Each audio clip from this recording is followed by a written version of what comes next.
For hundreds of hours, this railway has existed as an idea. A line on the map, a promise of where this world might go next. But ideas are easy. The reality is gradient supports, curves, bridges, rebuilding sections 3 times because they look fine, until you step back and realise they absolutely did not. And today, after weeks of construction, redesigns, procrastination, and more concrete than any one person should legally be allowed to place, we're finally going to take major steps towards making this railway network real. So sit back, grab a drink. This is Satisfactory.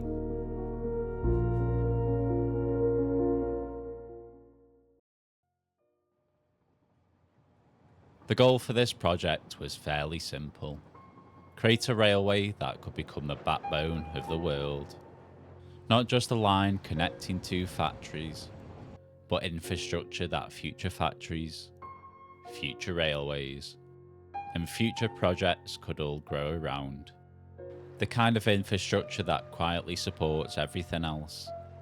So as always, the first step was reading the landscape, looking for natural routes, finding opportunities, trying to work with the terrain rather than forcing it into submission. Because the best infrastructure doesn't fight the world, it learns to live within it. What followed was a lot of experimentation, adjusting gradients, reworking curves, tweaking support positions, slowly trying to find that balance between functionality and something that actually looked believable.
You will never get this, you will never get this, la la la la la.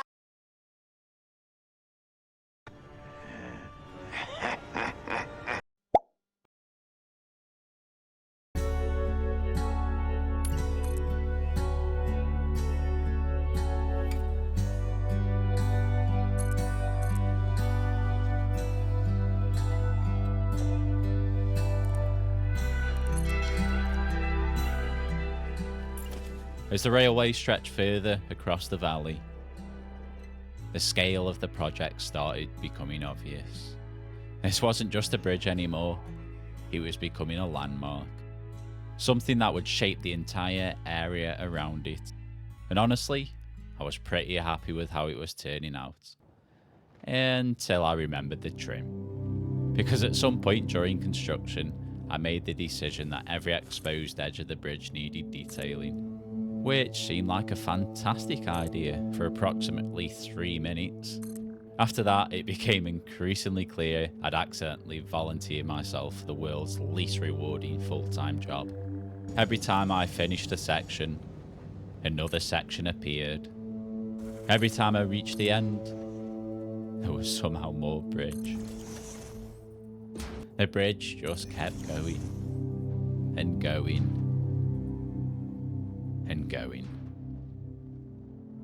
At one point, I genuinely started questioning whether I even like trains anymore, which is a terrifying thought, because if I don't like trains, what exactly is left of my personality?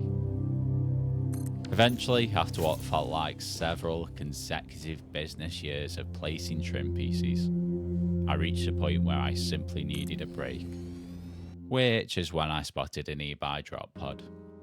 Now technically, I should have been finishing the railway, but the drop pod was right there, and unlike the bridge, it wasn't demanding hundreds of decorative trim pieces. So naturally, I wandered off to investigate. I made up some story about how it was the first drop pod I opened, as an excuse for this whole little side project. But then, to be honest, it could actually have been my first drop pod, but there we go. A quick little side project, the sort of thing that should take 20 minutes. Funny thing is, I didn't even finish that, because after successfully procrastinating my way from one unfinished project into another, the world went quiet for 2 weeks. The trains stopped moving, the factory sat dormant, production lines stood frozen exactly where I'd left them. Honestly, I think some of these factories were starting to wonder if I was ever coming back. A bit like me wondering if my dad was ever coming back after he's saying he was just popping to Aldi. But eventually, I returned. And surprisingly, I came back excited. The break had done its job. The bridge no longer felt like a punishment.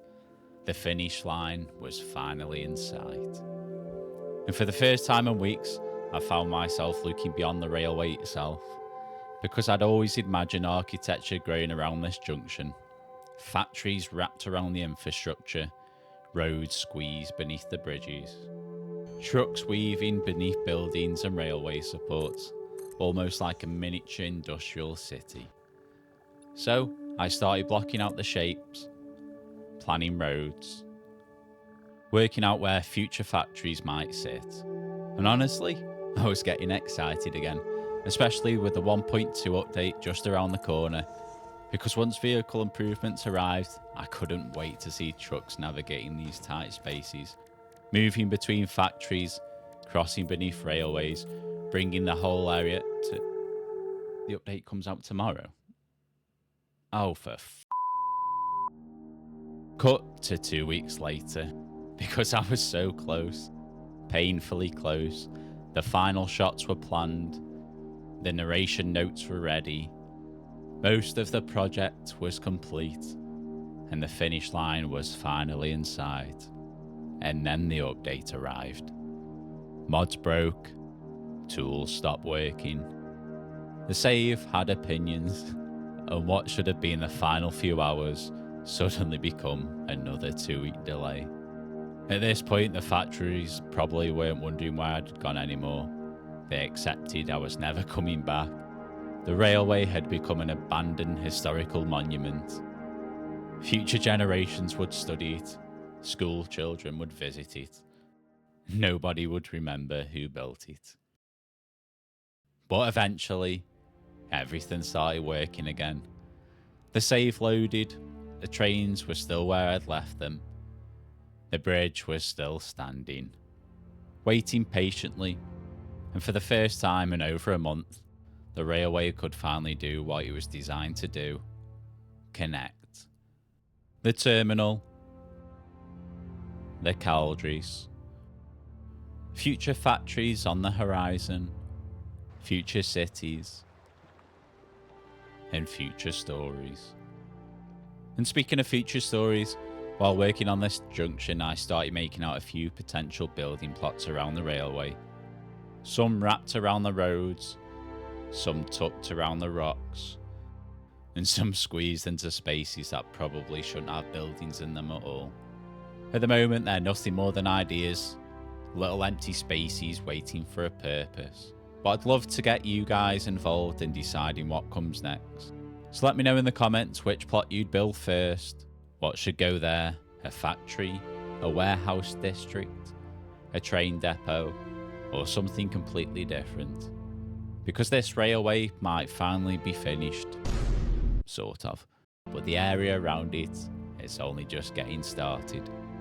Now, standing back here and looking at the finished project, it's funny how different it feels compared to when it started.